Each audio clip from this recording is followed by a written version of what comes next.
बिस्मिल्लाहिर्रहमानिर्रहीम। अस्सलाम वालेकुम डियर स्टूडेंट्स, होप सो कि आप सब खैरियत से होंगे। डियर स्टूडेंट्स, आज हम पढ़ेंगे 10th फिजिक्स चैप्टर नंबर 11 का टॉपिक नॉइज़ पोल्यूशन।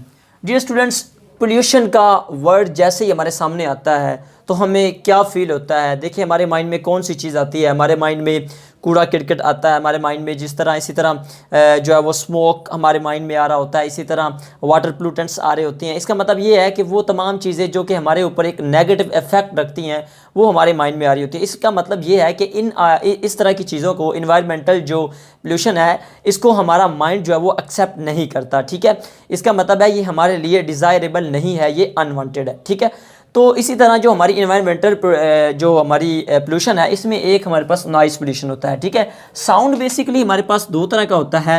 एक को हम म्यूज़िक का नाम देते हैं, दूसरा हमारे पास जो होता है वो नॉइज़, यानी जिसे आप शोर कहते हैं। ठीक है, अब देखिए म्यूज़िक को क्या होता है? म्यूज़िक होता है वो वाली आवाज़, वो वाला साउंड जो हमारे ऊपर एक प्लेजेंट इफेक्ट रखता है। यानी जब हम उस साउंड को सुन रहे होते हैं तो हमारे लिए वो एक खुशगवार साउंड होता है, प्लेजेंट इफेक्ट रखता है। ठीक है, वो हमारे लिए डिज़ायरेबल होता है। ठीक है, हम उसको सुनना चाह रहे होते हैं। इसकी एग्जांपल देख लें, अगर जो है वो नाते मकबूल सल्लल्लाहु अलैहि वसल्लम पढ़ी जा रही हो तो हमें कितना सुरूर मिल रहा होता है, हमारे लिए वो कितना खुशगवार होता है। तो वो एक प्लेजेंट इफेक्ट जो रखता है उसको हम कहते हैं कि ये एक अच्छा हमारे लिए प्लेजेंट इफेक्ट रखता है। ठीक है, वो एक अच्छा हमारे लिए म्यूज़िक है। इसी तरह अगर कहीं पे नेशनल एंथम, नेशनल सॉन्ग कहीं पे सिंग किया जा रहा है, नेशनल एंथम जो बजाया जा रहा है, उसका भी हमारे ऊपर जो है वो एक प्लेजेंट इफेक्ट होता है। ठीक है, इफेक्ट की बात करें तो इसका हमारे ऊपर क्या होता है? ये हमारे लिए क्या है? ये डिज़ायरेबल है। ठीक है, यानी इसके लिए हम ख्वाहिशमंद होते हैं कि हम इस तरह का साउंड जो कि हमारे लिए खुशगवार है, हम उसको बार बार सुने।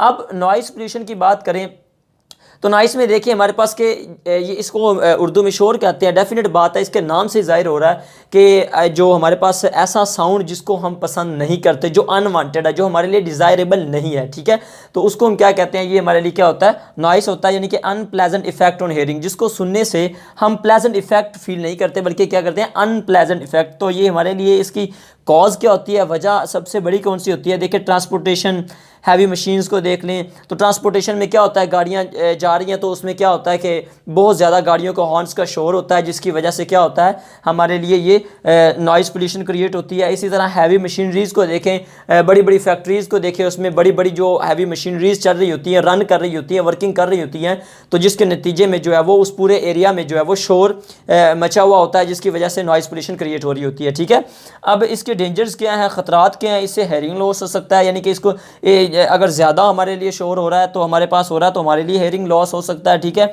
यानी कि हमें सुनने में प्रॉब्लम्स क्रिएट हो सकती हैं इन फ्यूचर। स्लीपिंग डिस्टर्बेंस, यानी कि अगर हम सो रहे हैं तो हमारे पास यानी कि सोते हुए अगर कोई पास से कोई भी किसी किस्म की फ़र्ज़ करे, लेट्स सपोज खुदा ना खास्ता कोई बाहर रात के वक्त जो है वो कोई भी जो है वो फायरिंग हो रही है या किसी तरह का भी शोर हो रहा है या किसी भी तरह का, तो हमारे लिए जो स्लीपिंग डिस्टर्बेंस का बायस बनती है, या अगर हमारा घर कहीं ऐसी जगह पे है जो कि रोड के करीब है तो आउटसाइड द जो है हाउस है वो ट्रांसपोर्टेशन का शोर होता है, जिसकी वजह से स्लीप जो है डिस्टर्ब होती है। इसी तरह अग्रेशन का देखें, अगर हमारा जो एटीट्यूड है वो अग्रेसिव हो सकता है, यानी अगर आप एक काम कर रहे हैं ड्राइंग रूम में बैठ के, अगर आप कोई काम कर रहे हैं तो बाहर से कोई, यानी फ़र्ज़ करें आप ऑनलाइन क्लास ले रहे हैं और बाहर से कोई गुजर रहा है तो आपको डिस्टर्ब किया ना उसने, तो वो आपके लिए क्या है? वो अग्रेसिव एटीट्यूड का बायस बनता है। हाइपर टेंशन देखें, इससे टेंशन बहुत ज़्यादा बढ़ती है। ठीक है, इसी तरह हाई स्ट्रेस, बंदा जो है वो स्ट्रेस ले जाता है, जब बहुत ज़्यादा शोर हो रहा हो तो बंदा स्ट्रेस में होता है, बंदा अपसेट हो जाता है। ठीक है, और उसको जो है वो अच्छा इफेक्ट फील नहीं कर रहा होता। ठीक है, सेफ लेवल, अब देखिए सेफ लेवल क्या होता है? नॉइस जो पोल्यूशन है इसमें एक हद तक जो साउंड का लेवल है जिसको हम कह सकते हैं वो सेफ लेवल है, यानी कि जहाँ तक हम साउंड जो है वो सुन सकते हैं, जहाँ तक हमें वो डिस्टर्ब नहीं करता ज़्यादा, वो है 85 डेसिबल से लेकर 90 डेसिबल तक।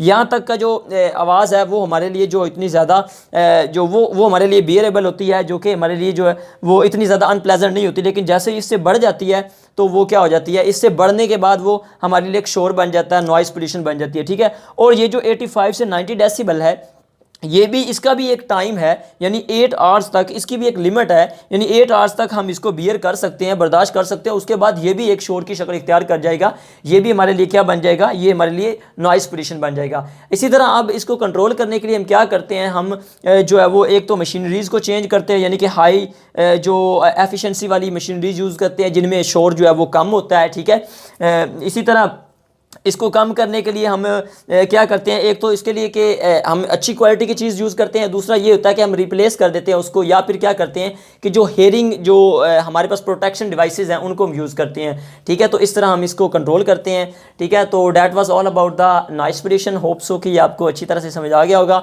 लेकिन अगर फिर भी कोई क्वेश्चन माइंड में आ रहा है तो आप कमेंट बॉक्स में जाएँ, लाजमी पूछें, लाजमी पूछें, लाजमी पूछें। अल्लाह हाफिज़।